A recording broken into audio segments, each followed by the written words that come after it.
Hey peeps, it's that time of year again.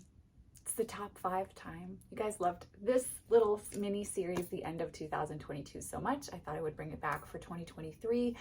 This year I'm doing top 5 and it's tarot and oracle. I'm not doing 2 separate lists. I just wanted to consolidate, and also, I don't know, it felt nice to have them kind of married together this year as opposed to on separate lists. So this will be tarot and oracle. I do have 3 honorable mentions. Tarot of Vampyres and Archetypes Oracle are my honorable mentions because they are the decks that I use the most always. Those 2 decks are my absolute favorite decks of all time, and so they walk with me regularly. But it kind of becomes redundant if in every top 5 I have Tarot of Vampyres is at the top of the list or the Archetypes Oracle. So they are honorable mention. And then the 3rd deck on my list is Barbieri's Faeries Oracle. I do believe that I purchased this year. This year is like such a strange year, guys, that I feel like I purchased it this year. I don't feel like it was last year, but I have been loving this deck so much. But it got bumped off the top 5 because I didn't use it quite as much as these other decks. But this deck is so special. I love it so much. Love it, love it, love it. It's absolutely amazing. And oh, this is actually the perfect one to end it on, isn't it? For this one. It has such a lovely fae feeling, a very mysterious, mystical vibe with it. And it also has just enough of that darkness that feels moody and really sets the tone. It's also a great clarifier, but it's a wonderful oracle deck to work with on its own as well. So Night Faeries is on my honorable mention because it is an amazing deck. I really. So number 5 on my list is the Slavic Legends Tarot. I know that I did receive this deck rather recently, only a few months ago, but this deck has made such an impression on me and my practice, and I have just been loving using it in client readings too. Like, it's just a really very special deck. It's absolutely, sorry, I do have a friend's dog here today, so you will see a dog moving around a little bit down here. Where was I? I digress. Okay, yes, so it's not necessarily that I love the artwork so much, because, I mean, it's great artwork. Please don't get me wrong. It's not necessarily like visually my favorite to look at, but this deck is so connected to the myth and legends and folklore. And obviously the name says that, but there's a way that like you feel it when you work with this deck that's very similar to how I feel when I work with the land, especially the land that I grew up in and the land here where I live right now. There's just this, I don't know, it's like a flavor that I feel with the land that's very much feels like home to me. And this deck really has that vibe. And so for me, it just is feeling so wonderful to use. It just feels wonderful to use, and very accurate in client readings, and very just enjoyable to work with. I almost feel like we meet as equals. like we're both adults in this situation.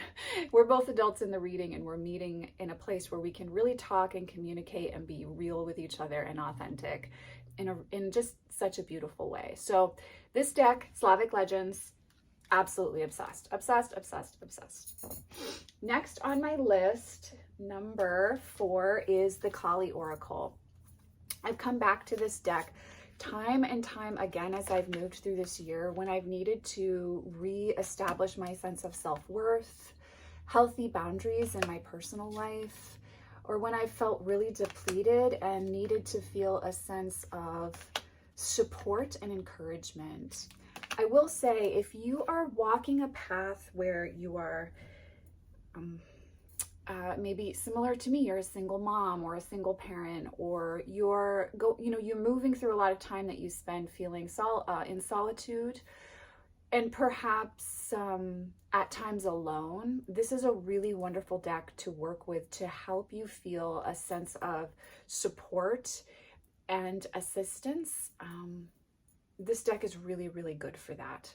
So if you are moving through a similar time like that, then you might really find this deck to be very helpful. But especially throughout 2023, the Collie Oracle by Alana Fairchild with artwork by Jimmy Manton has just really been this beautiful sister and friend supporting me on the journey, understanding who I am, what I'm going through, and what I need to hear to be able to continue going. And just because I always show this image with this deck, Jaminda Collie. Love this image so very, very, very much. So that is the Collie Oracle, and that's number 4 on the list. Number 3 is the Archetypes Oracle. I wasn't expecting to love this one so much, but I really, really do love this deck. Here comes Gracie. I don't know if you can see her face. See? So cute. So there's obviously a window right here, and Gracie likes Slavic Legends as well. So Archetypes Oracle, number 3 on the list. You know, you guys may remember over the years, I really wanted to be into Wild Unknown, and I just couldn't get there. I just didn't have the experience that everyone else did with the Wild Unknown, but the Pocket Edition I really enjoyed. And so when I was watching Tarot Shrink's deck list, I believe it was on Heart Opening, and this deck came up on her list, I was very intrigued.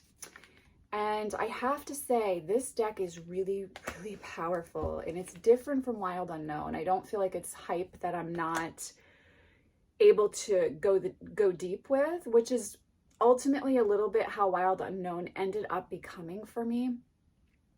Even though I enjoyed it at first, and I gifted my first edition, which I'll never forgive myself for.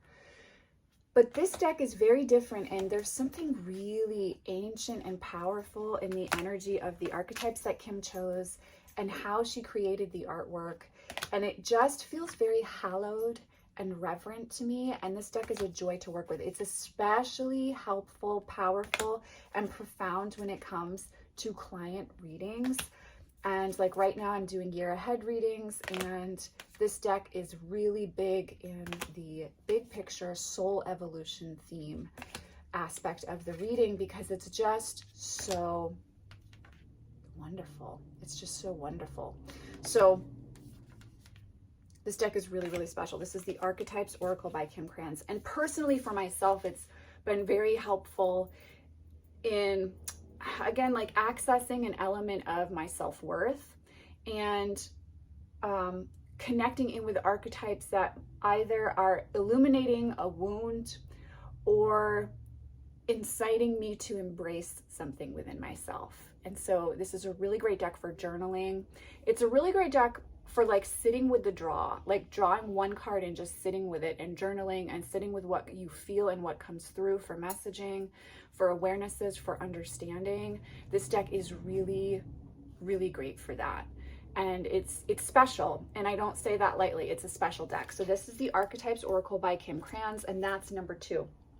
No, excuse me, that's number 3. Number 2 is the Earth and Bone Oracle by Syrian Shadow. Yeah.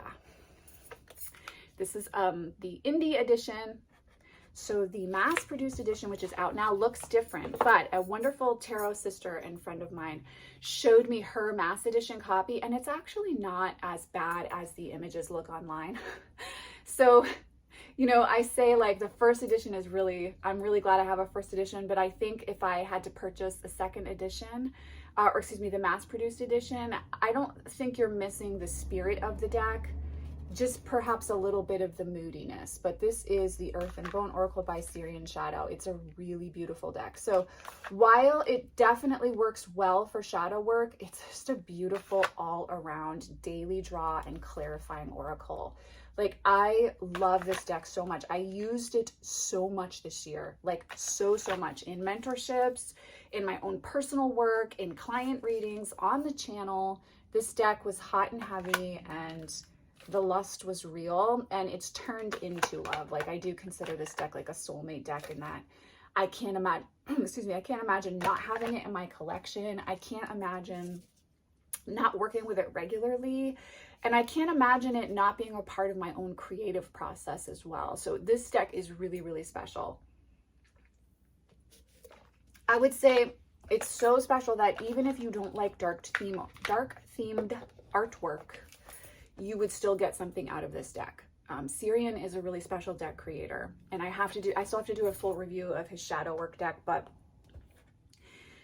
his deck is really special, and I think he's a very special artist, and I think he's very gifted, psychically, whatever, intuitively, whatever words you'd like to use there. And so that deck is really unique, and it has a very special feel, and I really, really love that deck.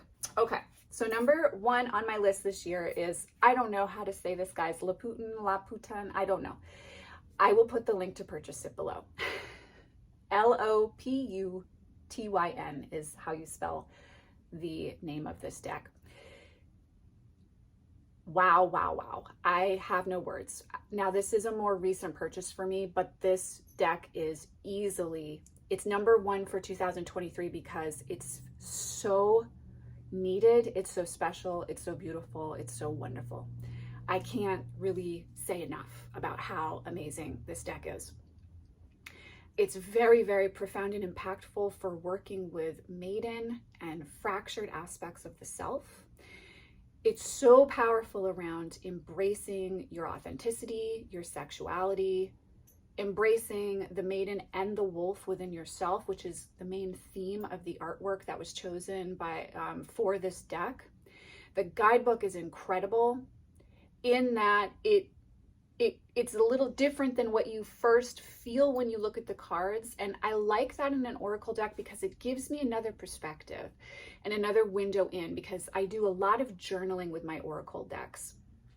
And this one, with the little bit of a juxtaposition in definition, given definition versus what comes up for me when I look at the artwork, it creates a really beautiful sweet spot where there's like a lot of wisdom and flow that is really, really enjoyable. Really enjoyable. There is nudity in this deck. It's just, oh my God.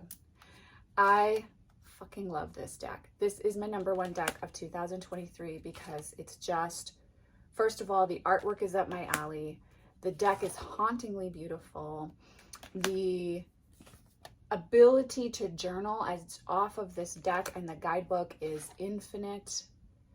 It's just unique, and it feels important to work with this deck. Like at this time, I think for, if you are looking at the artwork and you feel called to work with the deck, like I think it's here. I think it's a deck that's shown up for a lot of us at this time for a reason.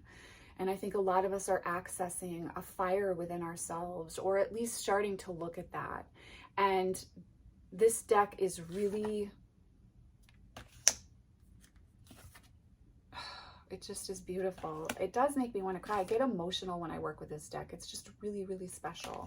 It's really special. It's profoundly beautiful. I'm so thankful that, again, my very dear, dear tarot sister and friend was like, Racine, you've got to take a look at this deck, because she knew and I needed this deck in my life. And it's just everything. And you know, the way it works with myth and story is so impactful. And if you already have a background with tarot, or a background even with art history, let's say, or with myth in general, it's going to be very easy to dive right into this deck and let it take you to some really just awesome places.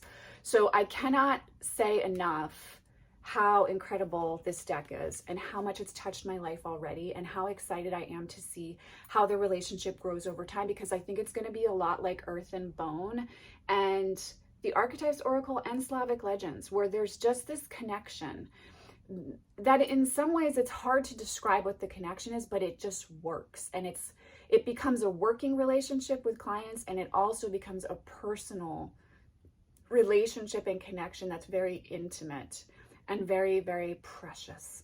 Very, very precious. So this deck is number 1 on my list. Again, I will put the link to purchase it below. It is a mass-produced deck by Los Scarabeo. Yes, the cardstock warped immediately, just like my Night Faeries and every other deck I have by Scarabeo lately. But I literally don't care. That's how amazing the deck is. I literally don't care about the cardstock or the warping or how it sits on my altar. Just the connection is so deeply appreciated. So if you're looking to explore more freedom within yourself, adventure within yourself, authenticity within yourself, I strongly recommend this deck. It's really, really impactful, really powerful, and very beautiful if you enjoy that style of artwork as well. So this is my list for 2023, guys. I didn't talk for 45 minutes. Are you shocked? I'm shocked. I kind of kept it pretty succinct.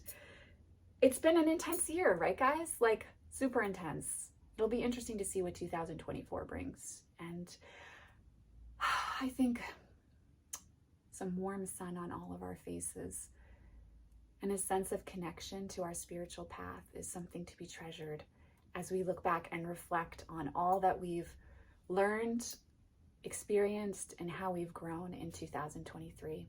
As always, I'm grateful for you and thankful that you're along for this ride, sharing the journey with me. You guys can connect with me on Instagram. The links are below if you want to get a little more insight into daily life and aesthetic and vibes.